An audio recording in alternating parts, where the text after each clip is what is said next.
In level 3, we are going to combine the first two levels, or the first two properties, about negative exponents and raising a power to 0 into one single expression and use both properties to simplify it. So in number 1, I see that I have a negative exponent for the x, and I see that y is being raised to the 0 power. The first thing that I like to do is get rid of the negative exponent.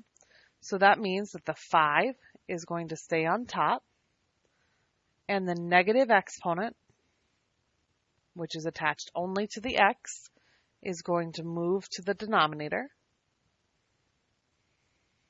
So now I have a positive exponent, and I still have y to the 0 on top.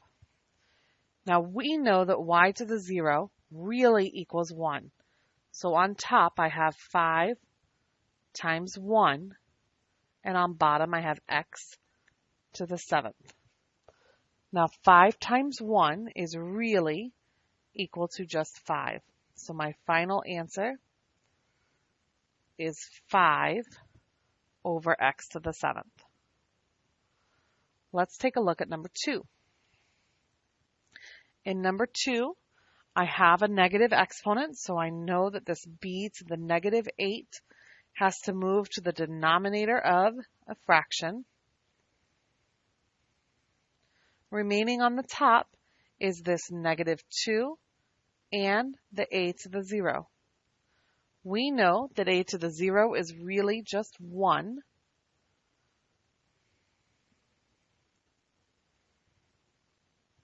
And negative 2 times 1 is just negative 2.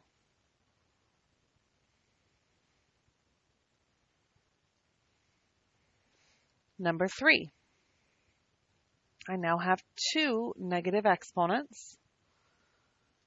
So in order to make them positive, they both need to go to the denominator. X to the 5th and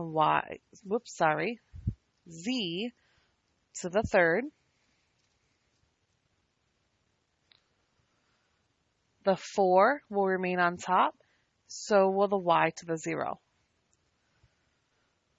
We know that y to the 0 really equals 1. So on the top I have 4 times 1, and the bottom I have z to the 3rd.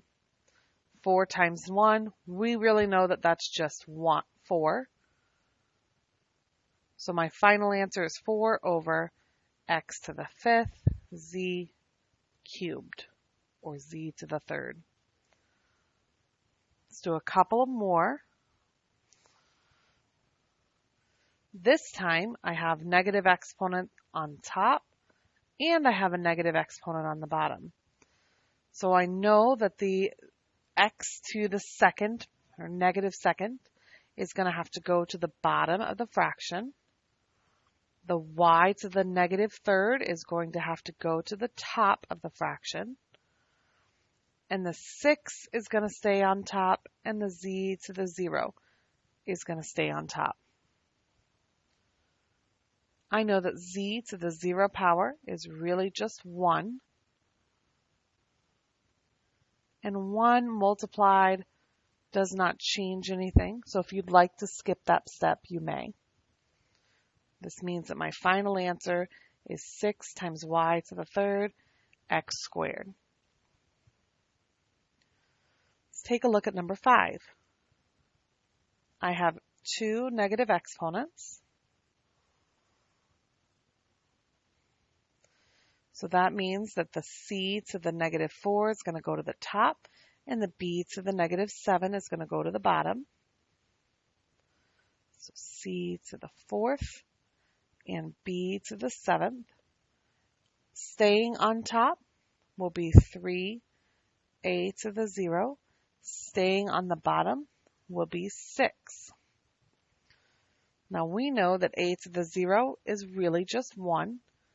So I have 3 times c to the 4th over 6b to the 7th. Now, we can actually do a little bit of reducing here. So if you go all the way back to fractions when you learn them in elementary school or middle school, you learned that you can reduce a fraction that looks like this. 6 over 3 can reduce by 3 on top and 3 on the bottom. So I'm left with just c to the 4th on top because 3 divided by 3 is 1. And on the bottom I'm left with a 2 because 6 divided by 3 is 2, and a b to the 7th.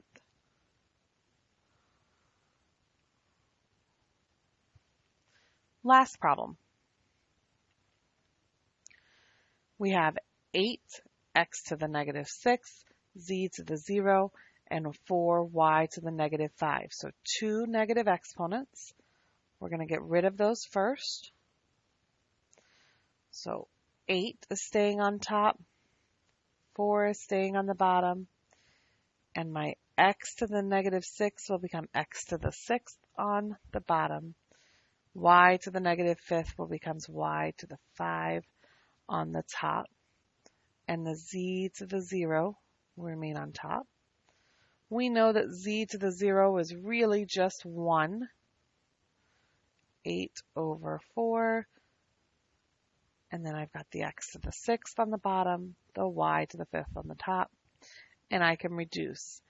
8 and 4 can both be divided by 4, which makes the top 2 y to the 5th, and the bottom just x to the 6th.